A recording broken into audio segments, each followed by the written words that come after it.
c'est les vidéos de Tonton Raisin. Ça faisait longtemps qu'on s'était pas retrouvés, mais là, je suis de retour pour vous jouer des mauvais tours. J'ai un petit peu le rhume, donc désolé si ma voix n'est pas très bonne. Mais comme au Canada, il fait tout le temps froid et l'hiver dure 6 mois, ne me dites pas que l'hiver dure 2 mois, c'est totalement faux.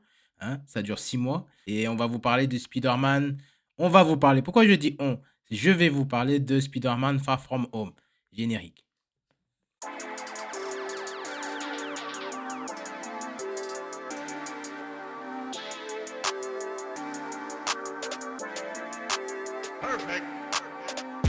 Spider-Man Far From Home, il passe sur TF1. Donc c'est pour ça que je vous en parle. Donc c'est regardez ma critique, après regardez le film, ou regardez le film, ou regardez ma critique, peu importe l'ordre. Mais ce film-là, en fait, c'est la suite de Spider-Man Homecoming. Et là, en fait, Spider-Man, Peter Parker, alias Peter Parker, part en vacances avec ses amis en Europe. Et en fait, il aide Nick Fury parce qu'on voit des phénomènes étranges qui apparaissent, en fait, des créatures étranges qui apparaissent dans le continent. Et donc, Spider-Man décide d'aider Nick Fury. C'est ça le résumé. Ce que j'ai aimé dans ce film, on va aller droit au but. Ce que j'ai aimé dans ce film, c'est que on voyait un petit peu plus Peter Parker que Spider-Man. Là, on voit Peter Parker fatigué, de ses combats, donc les combats qu'il a fait dans Endgame, et surtout fatigué émotionnellement parce qu'il a perdu Tony Stark, et donc c'était son mentor. Donc vous allez voir dans le film beaucoup d'images de Tony Stark, beaucoup d'images d'Iron Man à travers. Ce que je trouve un petit peu dommage, c'est que j'aurais préféré qu'ils ont... Bah, c'est normal qu'on voit Iron Man, mais un petit peu les autres. Faire un petit hommage. Même Captain America, parce que les héros savent que Captain America n'est pas mort, mais le public général savent que, en gros, Captain America n'est plus. Donc, un petit peu l'image de Captain America, parce que Avengers, c'est Captain America. Ça, c'est le petit côté. Donc, on le retrouve fatigué. Et puis, en fait, il veut se débarrasser de sa vie de Spider-Man et plus se concentrer sur sa vie sentimentale avec Mary Jane, donc alias Zendaya. Là, en fait, il y a un héros entre guillemets, qui arrive, qui s'appelle Mysterio. Et en fait, lui, il vient d'une autre planète. Et, euh, et en fait, il y a des créatures bizarres qui apparaissent. Et donc, Mysterio, en fait, il les sauve. Il les sauve. Et puis, Peter Parker voit cette opportunité-là en disant, ah, lui, c'est un nouveau super-héros. Il ressemble un petit peu à Iron Man. Donc, je vais plus lui laisser faire ses affaires. Et après, moi, je vais me concentrer sur ma vie d'adolescent. Donc, mais ceux qui connaissent les comics et ceux qui connaissent Mysterio savent le twist de Mysterio. Moi, ça m'a pas choqué. Moi, j'attendais en fait le twist, comment ça allait apparaître. Mais pour le public lambda, c'était vraiment bien joué. Donc, John Watts, le réalisateur, a bien fait ça. Et en plus, c'était vraiment magnifiquement fait. Parce qu'en fait, dans la scène que vous allez voir, Spider-Man donne des lunettes que Tony Stark lui avait confiées. Et en fait, c'est pour qu'il soit le prochain Iron Man, entre guillemets. Et en fait, ces lunettes, il peut faire apparaître des drones qui peuvent tirer à distance ou quoi que ce soit. En fait, c'est juste ça. Donc, en fait, ces lunettes, il les confie à Mysterio. Et puis Mysterio se dit, ben, c'est l'opportunité que j'ai jamais eue, que Iron Man m'a jamais faite, quoi. Parce qu'en fait, vous allez voir dans le film que Mysterio avait travaillé avec Tony Stark. Et en fait, Tony Stark l'avait viré parce que pour l'instabilité du gars. Donc, voilà. Donc, c'est ça. Et donc il le berne, comme dans les comics. Parce que je trouve qu'il y a trois Mysterio dans les comics. Et là, le Mysterio qu'ils ont choisi, c'est le Mysterio qui est connu. Que je connaissais. Les deux autres, je connaissais pas trop en plus.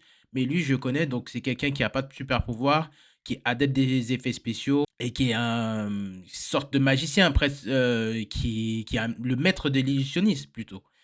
Donc, en fait, tout ce qu'il a fait, c'était du faux. Et les monstres que vous voyez au début, qu'il avait fait apparaître, il y a un monstre d'eau que vous voyez apparaître. En fait, c'est un petit clin d'œil au comics qui s'appelle Hydroman. Il y a pareil, quelqu'un qui est de sable. Tout de suite, vous pensez à Sandman. Donc, c'est vraiment bien joué. Et puis, il y a un autre méchant, mais je sais plus comment. Bolt, je sais plus comment il s'appelle. Bon bref, je vais pas vous dire de conneries, mais les deux, c'est sûr que c'est Hydroman et Sandman. En fait, c'est des répliques. Et lui, Mysterio, comme je vous ai dit, il vient d'une autre planète. Voilà. Donc là, on découvre le multivers. On découvre le multivers que vous allez voir plus tard dans les autres films. Celui-là, ce Spider-Man-là, il vient juste après Endgame. Et comme je vous ai dit dans mes anciennes vidéos, faire un film après Endgame qui soit au même niveau que Endgame, c'est terrible, c'est très dur. Celui-là s'en sort pas trop mal. Bien sûr, il n'est pas du niveau d'Endgame. Les effets spéciaux sont vraiment bien faits, surtout les effets spéciaux avec Mysterio. Il y a une scène il y a une scène avant le train qui est faite bah, d'illusionnistes, pardon, comme Mysterio. Il est superment bien faite, franchement, il y a rien à dire. Et les combats avec le monstre, avec Hydroman, Sandman et tout sont bien faits. Et, ce que j'aimais aussi, c'est que là, on sort de New York. Là, c'est vraiment en Europe. Donc là, vous allez voir Venise, vous allez voir Prague, vous allez voir Londres. C'est bien de voir des tournages qui est hors Amérique du Nord. Donc c'est pas mal. Donc on peut voir d'autres choses qu'on ne voit pas dans les autres films d'action. Donc, c'était bien fait. Les personnages principaux s'en sortent bien. Tom Holland s'en sort super bien. Et Jake Gyllenhaal, j'ai entendu dire que Jake Gyllenhaal en faisait trop. Mais moi, j'ai trouvé qu'il était parfait dans le rôle de Mysterio. Et après, les personnages secondaires, ça peut aller. Après, ils sont secondaires, donc c'est normal qu'il ne faut pas qu'ils prennent la place de Tom Holland. Donc ça pouvait aller. Après, Tom Holland, c'est pas Tobey Maguire. Moi, j'ai un faible pour Tobey Maguire parce qu'avec les Spider-Man de Sam Raimi, c'était quelque chose de fou. Mais il s'en sort vraiment bien donc, côté Peter Parker et côté Spider-Man. Et puis, ce film, j'ai trouvé super bon. Ne pas oublier de regarder les deux scènes post-génériques qui sont très, très, très, très, très importantes pour la suite des films Marvel. Dont une, eh ben, on va vous spoiler, hein, c'est pas grave, hein, parce que ça fait un petit moment que ce film est sorti. Donc il n'y a pas de ah, tu m'as spoilé et tout ça. Donc, je vais vous le dire. Il y a la scène où bah, en fait, on voit que Samuel L. Jackson et Mary Hill, en fait, Nick Fury et Mary Hill ne sont pas vraiment eux. En fait, c'est des Skrulls que vous allez pouvoir voir dans la série Secret Invasion. Je vous la conseille pas trop cette série parce qu'elle est très moyenne. Mais bon, si vous êtes fan de Marvel, foncez. Et puis surtout, Mysterio dit au monde que Peter Parker est Spider-Man. Et ça, c'est vraiment bien joué. Parce qu'en fait, il a perdu, mais il avait encore un atout dans sa manche. Donc, c'était super bien fait. Et puis là, on découvre Jonah Jameson. C'était, il était dans les premiers Spider-Man de Sam Raimi. Vous allez tout de suite le reconnaître. Donc ça, c'est deux scènes post-génériques qu'il faut absolument voir. Le film, j'ai trouvé que le film était bon. Il, il remplit les cases. En fait, c'est teen movie, super-héros. Le seul truc aussi que je reproche dans ce film, c'est que Spider-Man, on dirait qu'il dévoile sa véritable identité à tout le monde.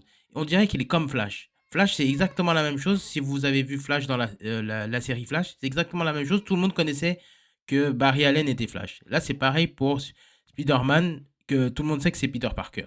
Donc, tous les méchants le savent. Même le vautour dans Spider-Man Homecoming savait que Spider-Man était Peter Parker. Bon, là, il l'avait deviné, mais, euh, mais voilà. C'est juste pour ça. Donc, les points positifs de ce film sont bah, les effets spéciaux, les acteurs principaux, sont quand même bien. Euh, l'histoire est pas mal. L'histoire est pas mal. Et puis, on va se dire, hein, les macos. Il y a, comment elle s'appelle Tante May. Tante May aussi. Je sais que ce soir, vous allez regarder juste pour Tante May. Hein. Je vous connais. Hein. Et puis, les points négatifs, eh ben, il n'y en a pas tellement. Il y en a pas tellement. Peut-être que ça joue trop sur le teen movie. Après, qu'un film d'action. Mais ça, je trouve ça moyen. Les personnages secondaires sont un peu en retrait. Après, c'est ce qu'on demande aux personnages secondaires. Hein, vous allez me dire. Juste ça. Mais c'est tout. Donc cette note est de 7 sur 10. Je ne peux pas mettre plus haut parce que Endgame, comme je vous ai déjà dit précédemment, Endgame c'était le top. Hein. Endgame c'est des 9, c'est des 10. Donc c'était Nico pour les vidéos de Tonton Raisin. Passez une bonne journée. Dites-moi ce que vous en avez pensé. Et puis, mettez un pouce. Et puis, surtout, mettez les commentaires. C'est pour l'algorithme YouTube.